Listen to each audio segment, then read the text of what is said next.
Hello, people of the world. I'm Santana, and I'm gonna be doing a book talk for A Midnight Star by Marilu.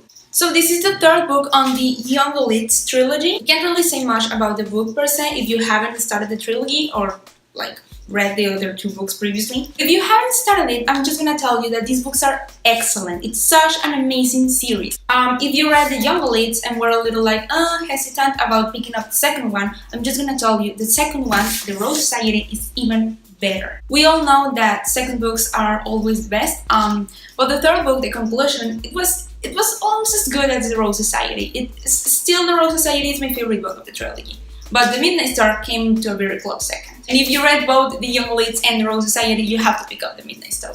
Just finish the series. It's amazing. You're not gonna regret it. So speaking about The Midnight Star, it was such an excellent wrap-up to an amazing series. You don't see a lot of really good wrap-ups nowadays with YA books, but this one was really, really, really good. The Midnight Star had a very, very beautiful writing style. Marilu's writing is still beautiful in itself, but in this book it's dark and mysterious, but it's also a really empathic writing style, and all of the characters had this really empathic voice, a real impact in every one of the readers. For a really high fantasy book with a really complicated magic system and world, it wasn't really a lot of tedious books to read. Not even with the first book, that we all know the first books in fantasy are mostly for introduction. She spread the information about the world building really, really great into the three books. She's really smart at giving you just little hints of all the things that are going to come. Each of the chapters started with little blobs at the beginning of the chapters that gives you an insight not only of the chapter itself or the character, but it gives you an insight of the world. It gives you little excerpts from stories or history documents from the world. It's also really, really depressed me because the ending is really depressing, but also because I was just I finished it and I was like, man, I will never be able to write like that. Now, if you haven't read it, go pick it up. And also leave this video because I'm about to talk in all its spoilery detail, okay? Okay, you were warned.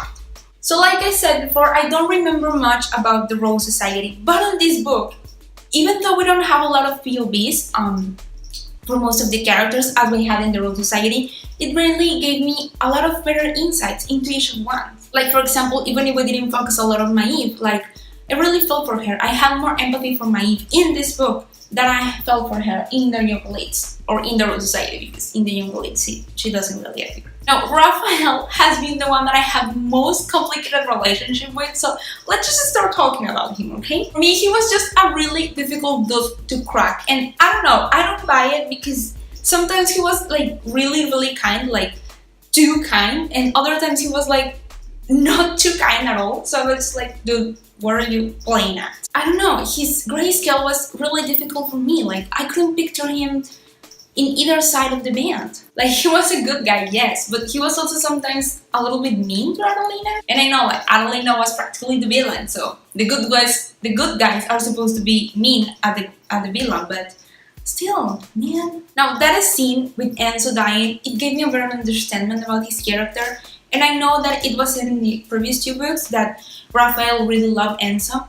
But I don't know, in this one, or at least in this scene, or what I remembered, I really felt like he loved him. I didn't feel anything, though, at the Enzo dying scene, because he had died so many times, and I never really cared for the dude, so Enzo dying, definitely, it was just fucking finally. But I was really, really sad for Raphael, because he was too kind in that scene, but he was also understanding. He had already been resignated that Enzo at some point was gonna die, and that the Enzo that was in this book and in the Rose Society was not the Enzo that was in the Young Elites or the Enzo that he once loved.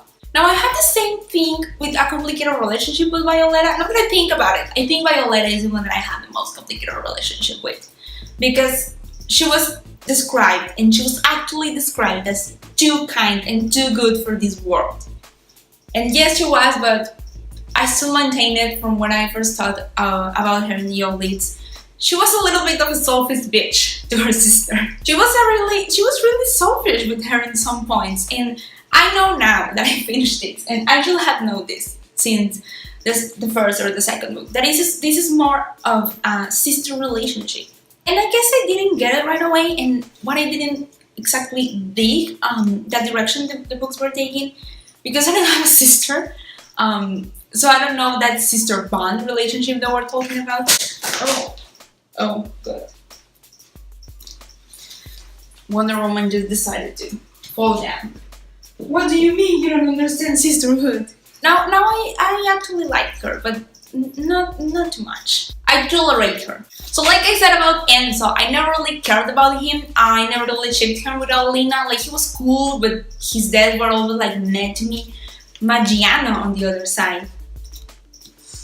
Boy, I loved him. I love him so much. He's now part of my fictional boyfriends list. Like, and he's at the top.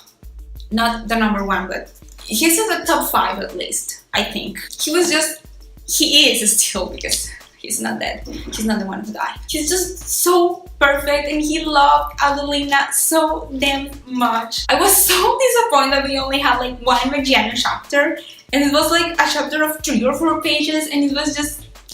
It wasn't even a chapter. That bathtub scene at the beginning of the book, you know that one? It was a really great scene. I think it's one of my favorite scenes of the book. I really loved though how complicated were all of the relationships that we were focusing on. Like first we had Rafael, and then we had Violeta, like most of the relationships with Adelina. Magiano, but we also had Maeve's and Lucian's relationship, and I know they were introduced again on the second book.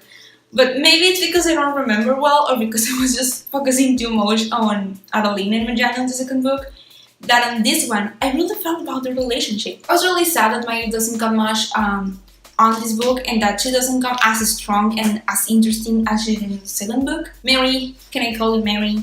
Marilu, please, can you make a novella from Maeve and Magiano's point of view? Mostly from Magiano's, but also Maeve, now that we're asking. Anyway, I really loved how Maeve was really loved from her people. Like, if that hadn't Queen goes. I also love that I finally understood her relationship with Lucent.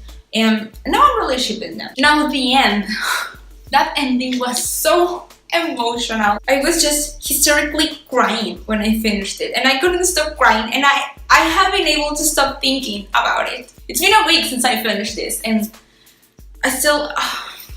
that ending still hurts me. I really love the explanation that Marie-Lou gives us about the gods and the reason behind the blood fever and the reason behind their powers. Also, this is the part where I understood like the sisterhood thing. I put myself in Adelina's shoes because at first it was just like, no, don't sacrifice yourself for Violeta, are you crazy? But then I put myself in her shoes and I thought about my brother, and he was like, oh, okay, yeah, I'll probably do that too. And now I'm really glad that Adelina got to die on Violeta's arm. I was a little frustrated that it wasn't in Magiano's, but it's okay. Like, I can understand what it was Violeta's. It was really emotional, and now I did believe Violeta that she loved Adelina. It was really sad that Adelina couldn't get to say goodbye to Magiano. I really thought when Violeta was talking to her god, that she was going to bring Adelina back. And part of me didn't want her to bring her back. I wanted Adelina to remain dead. I loved her, I'm sorry, but I wanted her to remain dead. From book 1, I knew she was gonna die because she was practically the villain. And I didn't really want her to have like a redemption arc, like 180% being turning from the villain to the very hero. And I also knew she couldn't just stay the evil queen forever. So I was half glad that Violeta didn't bring her back. And that story, that myth of the constellations and everything, it was really beautiful, and I was glad she made that decision. It was really sad, you know, that myth, and now the cover makes sense, because if you look at this, it looks like a really cool cover for a sci-fi novel, you know. And at the end, when they tell the myth of the boy with the lute that comes looking for his constellation, and that the constellation comes back in the form of a girl, and they are reunited, and it's so fucking sad. I will remember you. The whole time that we were down with the gods, that Adelina was dying and that Violeta was bringing her back, etc. I was just thinking, what's gonna happen with the kingdom? Like, who was gonna rule the kingdom if Adelina's gonna die? It never really crossed my mind. Like, I thought, oh my god, Maeve's gonna conquer that and she's gonna be the queen of all that kingdoms. And it was like, okay, cool, I love her. It never really crossed my mind that Violeta might be the new queen. I didn't like that. Like, it was really frustrating. Violeta did nothing to deserve that throne. I know I sound very bitchy. A lot of people really love Violeta. I don't hate her, but I don't know, I didn't feel like she deserved the throne. I didn't want my Diana to have the throne either. Like, I guess she just wanted Maeve to conquer them all. Maeve also didn't remain the queen, now that I'm thinking about it. So yeah.